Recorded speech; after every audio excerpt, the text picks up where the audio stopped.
What's up, guys? So I just want to show you a little core workout that's going to be working power and some stability and some strength with a medicine ball. All right, you can also use a dumbbell for these exercises for a lot of them. And here we go through the core workout. Every exercise should be done for time. First one's called a power Russian. Notice I drop the ball, rotate hard. Drop the ball, rotate hard.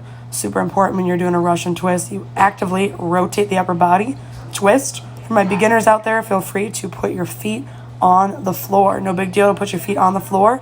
Lean back a little bit, get that really strong rotation. This one's about power and speed together.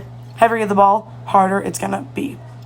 Next up, this is a mod up to a V-up, a weighted V-up. You can easily do this one with a dumbbell.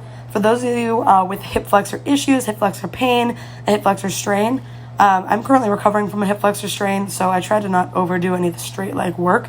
You can easily bend the knees, of course, either on the way up or for the entire trip. Feel free to set the feet down. You'll notice in the first few I did not set the feet down at all. Here I'm just setting them down on the floor and then bending the knees as well. If this is ever too much, or you are a beginner, feel free to get rid of that weight entirely and just make it about the strength of that upper and lower body lifting at the same time in your V-up. Totally drop the weight, squeeze your core in tight, focus on your breathing. Inhale, exhale, up. Inhale, big exhale, squeeze your core on the way up. That is your V-up. Feel free again to bend those knees without the weight for a tuck up. Same effect here. Now we're going into a power exercise, the kneeling med ball slam. You can do this one standing as well. I find this one to be a little bit easier to engage your glutes and be a little bit less pressure on the back. So if you have any kind of low back pain, this is the way to go. Every time I take an inhale, exhale on the way down. Big, powerful slam every single time on that. Next up, we're going to be going into a sit up and toss. Here it is, sit up and tossing. For those of you without a medicine ball, if you only have a dumbbell, you of course can toss the dumbbell if you feel confident. Otherwise, do a sit up and press, or grab something that you can comfortably toss, whether it's a basketball, a soccer ball, really any kind of ball, even a tennis ball, something light, or even a pillow for this sit up and toss.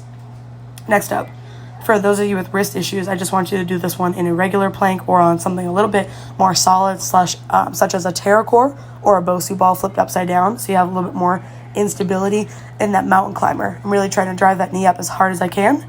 And then the same thing's going to go for this other exercise, this little toe tap instability, any kind of toe issues, or if this is a little too much instability, practice this either on a Bosu ball, which just has a little bit more surface area, or on a TerraCore with the bottom side down, the flat side down, or just on the floor.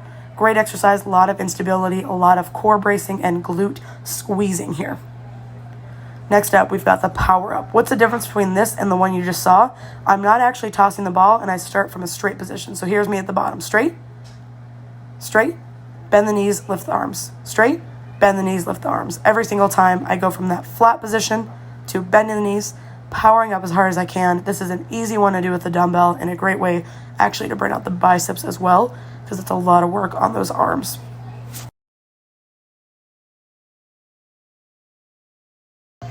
And next up on the list, oh, what a stability exercise. This can also be done for dynamic stability with a band wrapped around your feet and attached to a steady surface like a pull-up rig or a steady table. But this one is all about just static stability. Notice here, hip flexor issues, a lot of pain. A beginner, you bend the knees. This one's really tough, guys. Really hard to keep. Definitely feel it in the hip flexors. So all these core exercises, how can I compile them together? I'd recommend for beginners doing them for about 30 seconds a piece. And for my more intermediate, 45 seconds, and advanced, 60 to 75 seconds per exercise. Maybe a little bit shorter on that last stability exercise.